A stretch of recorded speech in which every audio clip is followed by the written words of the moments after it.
Hi! Welcome back again to Brayla's channel. Nagbabalik po tayong muli para sa isa na namang informative video na para po sa inyo. This time ay para naman sa lahat ng ating SSS pensioners.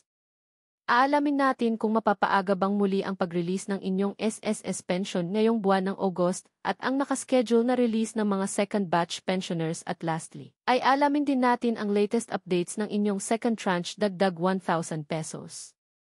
Ano nga ba ang latest dito maibibigay na kaya? Ang lahat ng yan ay ating ibabahagi ngayon. But before po tayo mag-start sa ating topic, kung bago ka pa lang sa aking channel, please do kindly subscribe, like, and share na din sa ating mga kaibigan, kaanak o kapwa po natin pensioners. At please do share na din sa ating mga social media accounts para mas marami pa ang makaalam. With no further ado, let's begin na po sa ating topic. The latest news. To all SSS pensioners. Dapat alam mo. SSS pension for August 2025. Mapapaaga nga ba ang pag-release? At ang SSS pension for July second batch release. Plus ang second tranche ang latest update. Ano na nga ba ang latest? Ang buong detalye alamin. At first disclaimer lang po muna tayo. Alam kong marami sa inyo ang alam na ang procedure ng inyong monthly pension, kaya't hayaan po natin na malaman din po ito ng mga bagong SSS pensioners dahil ito ay para sa lahat may alam ka man. O wala ay para po sa inyo ang video na ito. Para sa lahat po ng ating SSS pensioners na naghihintay ng kanilang SSS Pension Plus ang bagong balita natin sa second tranche dagdag 1,000 pesos. Unahin po muna natin ang inyong pension release para sa mga second batch pensioners ngayong July. Yan po ay base sa Circular Guidelines number 2020-024 o ang schedule of release ng inyong SSS pension. Para sa mga baguhan na pensioners po natin, kung ang birthday po natin ay nag-fall sa araw ng 1 to 15 ay every first day of the month at ang lahat naman ng pensioners na nag-birthday simula 16 hanggang sa last day of the month ay every 16th day of the month ang inyong pension release.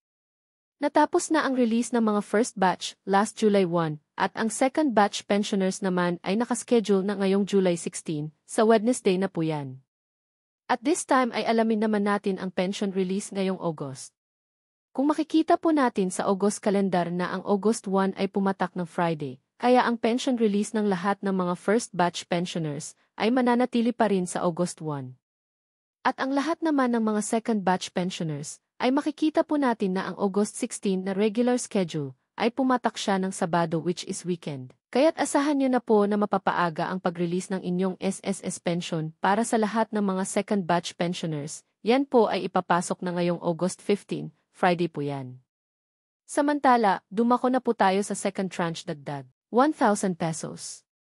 Alam niyo po ba na ngayong July ay naghain ng House Bill si SSS-GSAS Party List Representative Rodolfo Macasaet para sa pagpapatupad na ng 1,000 increase ng mga SSS pensioners. Na-file niya po ito last July 7 para sa pag-emyenda ng Section 12 ng Republic Act 11199 or the Social Security Act of 2018.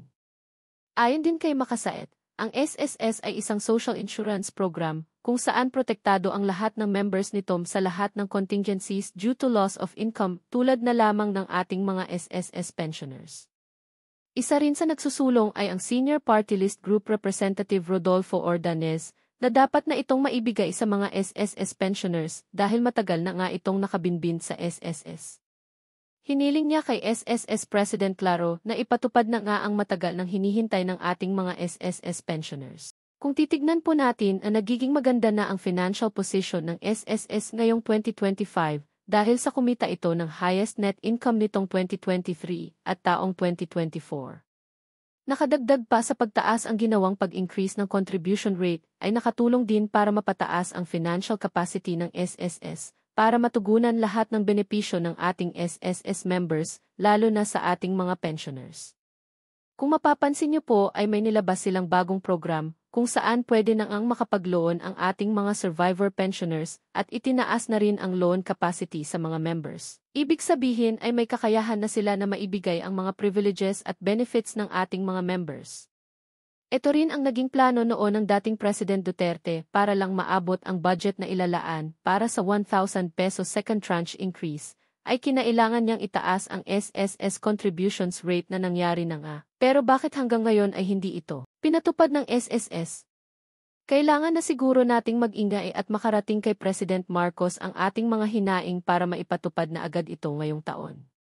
Napakaliit ng 1,000 pesos pero napakahirap maibigay. Hoping makatulong ang ginagawang pag-follow up ng ating mga congressman at seniors representative na mapa-implement na ito at maibigay na sa ating mga SSS pensioners. Asahan nyo rin pong tututukan natin ang bawat galaw ng inyong second tranche hanggang sa ito ay maipatupad na. That's it. Manatili lamang po tayong nakatutok sa aking channel para sa mga latest at legit na updates ng ating second tranche at iba pang SSS benefits. Sa mga may katanungan ay pwede po tayong mag-comment at pilitin po natin na kayo ay matulungan or pwede rin sa mismong SSS Hotline 1455 para sa legit na kasagutan. Marami pong salamat and God bless pong muli sa inyong lahat.